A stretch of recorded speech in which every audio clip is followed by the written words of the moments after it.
नमस्कार साथियों, मैं हिम्मत सेठ आज फिर आपके साथ बात करने के लिए उपस्थित हूँ।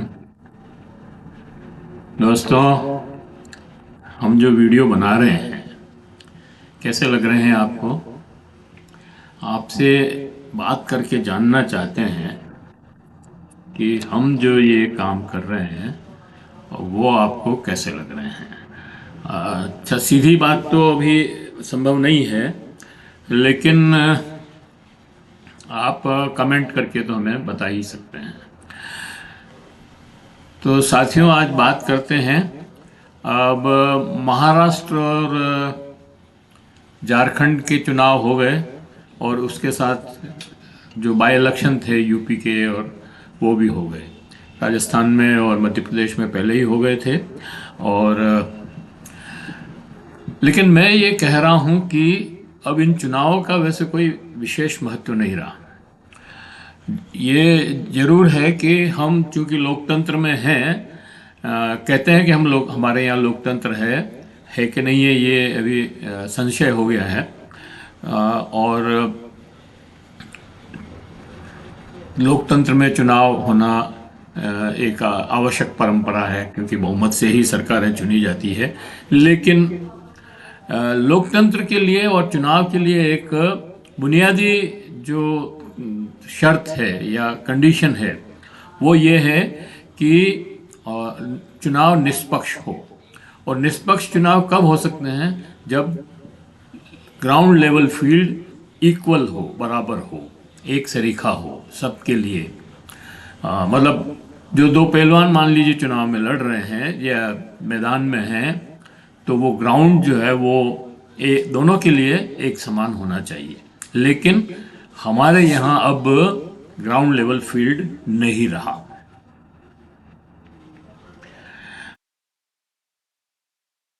समान तो बिल्कुल ही नहीं रहा। अब तक जो चुनाव में बातें कही जाती थी, और ख़ास तौर से ईवीएम को निशाना बनाया जाता था, और वो ईवीएम को निशाना बनाने का काम अभी 10 सालों में ही नहीं हुआ, उसके पहले भी 2009 में भी सुब्रमण्यम स्वामी और लाल कृष्ण आडवाणी जैसे लोगों ने भी मशीन के ऊपर सवाल उठाए थे। यहाँ तक कि उन्होंने तो किताब लिखी पूरी कि कैसे इसको हैक किया जा सकता है।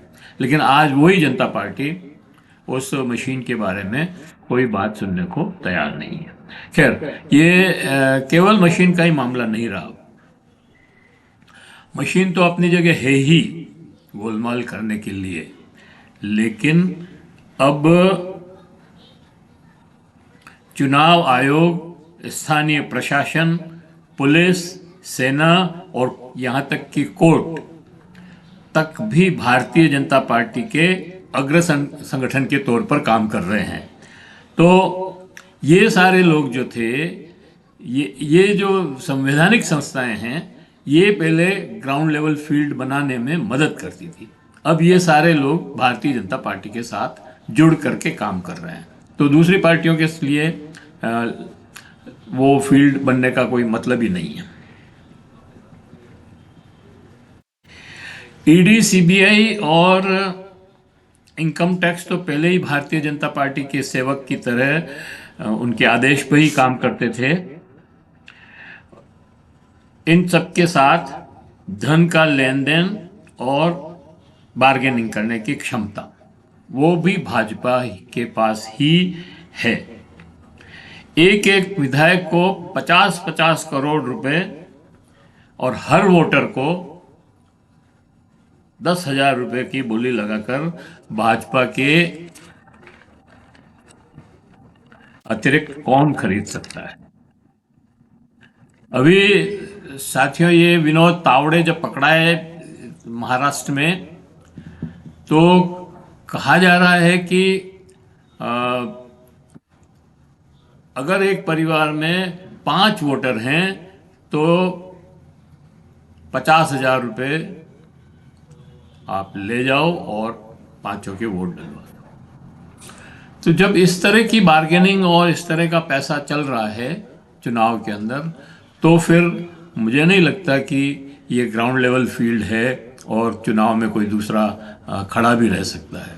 जबकि हमारे यहाँ मतलब विधायक के लिए 75 लाख रुपए का नहीं, शायद 25 लाख रुपए का या 35 लाख रुपए का प्रावधान है खर्च करने का, लेकिन एक एक आदमी को 10-10 हजार रुपये जब बांट रहे हैं तो फिर वो 10 लाख और 25 लाख और 15 लाख और 40 लाख का क्या मतलब है। और चुनाव आयोग के अकाउंटेंट और पता नहीं ऑडिटर और वो सारे ऑडिट भी करते हैं, वहाँ बैठे भी रहते हैं और सारी चीज़ों को देखते भी हैं, फिर भी ये सारा खर्चा हो रहा है, तो एक तरह से इस सारे चुनाव का मतलब ही खत्म हो जाता है।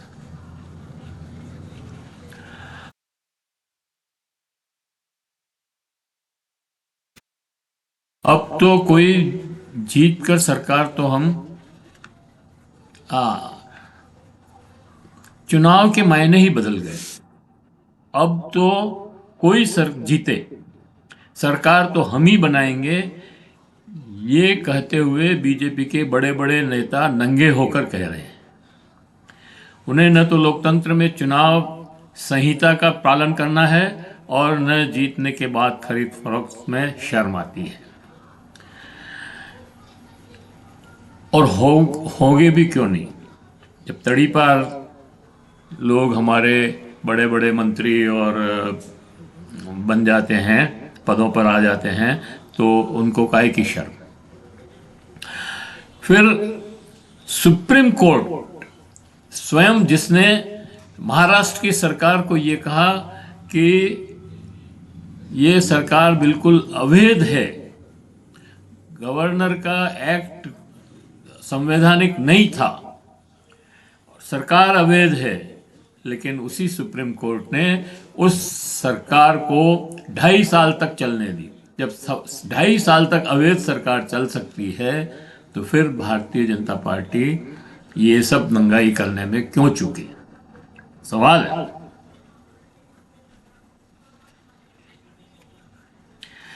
इसलिए मैं कहता हूं कि अब चुनाव का कोई मतलब नहीं रहा। जब अवैध सरकारें 2.5 साल चल सकती है तो 5 साल भी चल सकती है, और 5 साल के बाद आगे भी चल सकती है, जैसे नरेंद्र मोदी की सरकार चली रही है।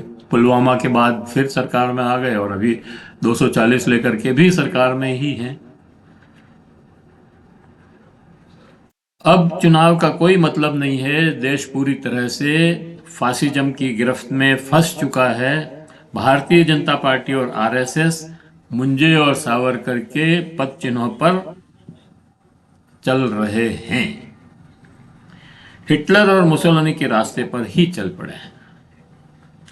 निकट भविष्य में मुझे लगता है कि एक देश में बड़ा गृह युद्ध होगा, और अगर हमें ये गृह युद्ध से बचना है तो भारतीय जनता पार्टी के अतिरिक्त जितनी भी ताकतें हैं, चाहे छोटी हो या बड़ी, सबको सड़क पर आना होगा, आंदोलन के लिए उतरना होगा। ये अगर तैयारी नहीं है तो हम गुलामी के रास्ते पर ही चल रहे हैं। और केवल सड़क पे उतरना ही नहीं, लाठी और गोली खाने के लिए भी हमको तैयार रहना पड़ेगा। अहिंसक आंदोलन को हिंसक बनाने, हिंसा में फंसाने का काम आरएसएस के उपद्रवियों को बहुत कुशलता से आता है। ये लोगों के अहिंसक आंदोलन में घुसकर पुलिस पर पत्थर फेंकने में महारत हासिल है इन लोगों को। अहिंसक आंदोलनों में घुसकर पुलिस पर पत्थर फेंकने में महारत हासिल है। कभी कभी तो ये काम सादी वर्दी में पुलिस वालों से भी करवा लेते हैं, और फिर चालू हो जाता है लाठीचार्ज, आंसू गैस को छोड़ना, और मीडिया पर तो इनका कब्जा है ही। ऐसे में मीडिया इनकी इस खबरों को ऐसे प्रचारित करता है जैसे आंदोलनकारी ही हिंसक हों। सरकारी हिंसा का कहीं नाम निशान नहीं लेते। कहीं वो ये नहीं बताते कि सरकार की हिंसा से इतने लोग मारे गए, इतने लोग घायल हो गए। अब देश में एक बार फिर गांधी, शहीद भगत सिंह, लोहिया जयप्रकाश जैसे अहिंसा में विश्वास करने वाले क्रांतिकारी योद्धाओं और गणेश शंकर विद्यार्थी जैसे पत्रकारों की जरूरत है। और ये एक एक आदमी नहीं, पूरे हर शहर में और गांव में ऐसे समूहों की जरूरत है जो इस तरह की लड़ाई को लड़ सके। जैसे मुक्ति वाहिनी या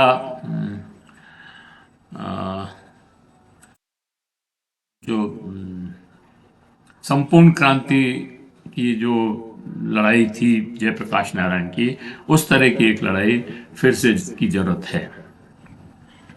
और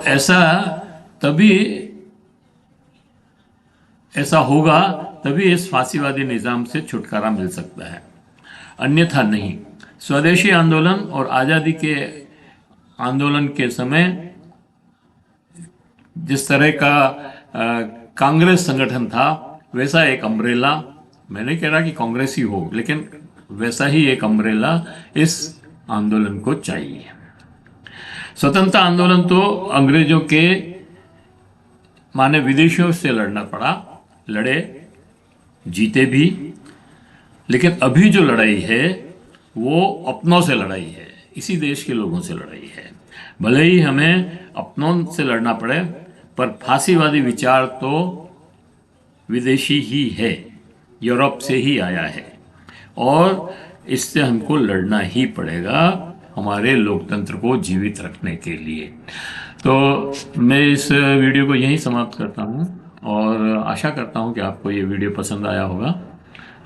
चुनाव तो हो ही गए हैं, महाराष्ट्र, झारखंड और यूपी के बाई इलेक्शन, और राजस्थान में और मध्य प्रदेश में पहले ही हो गए थे। 23 तारीख को इनके रिजल्ट भी आ जाएंगे, किन की सरकारें बनेगी, कौन जीतेगा और कौन सरकार बनाएगा, ये भी सबके सामने आ जाएगा। 50-50 खोखे में सरकार बनती है या पहले ही चुनाव आयोग की कृपा से सरकार बनती है, देखना ये है। बस इतना ही फर्क है दोनों में।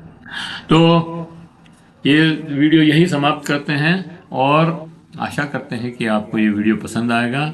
और ये अपील कि अगर आपने हमारे चैनल को सब्सक्राइब न किया हो तो सब्सक्राइब कर दें, बेल आइकन दबाना न भूलें। वीडियो अच्छे लग रहे हो तो फॉरवर्ड करें, शेयर करें, लोगों को और बताएं कि भाई हमारे वीडियो को देखें। हाँ, मैं ये भी बताना चाहता हूँ कि हमारे चैनल का नाम हिम्मत सेठ चैनल से हटा के महावीर समता संदेश यूट्यूब चैनल हो गया है। तो महावीर समता संदेश यूट्यूब चैनल को सब्सक्राइब करें और बेल आइकन दबाना न भूलें। कमेंट बॉक्स में जाएं, कमेंट लिखें, सुझाव दें, टिप्पणी करें, और ये टिप्पणी, सुझाव और कमेंट हमारे को और बेहतर करने की ओर अग्रसर करेंगे। धन्यवाद। जय हिंद।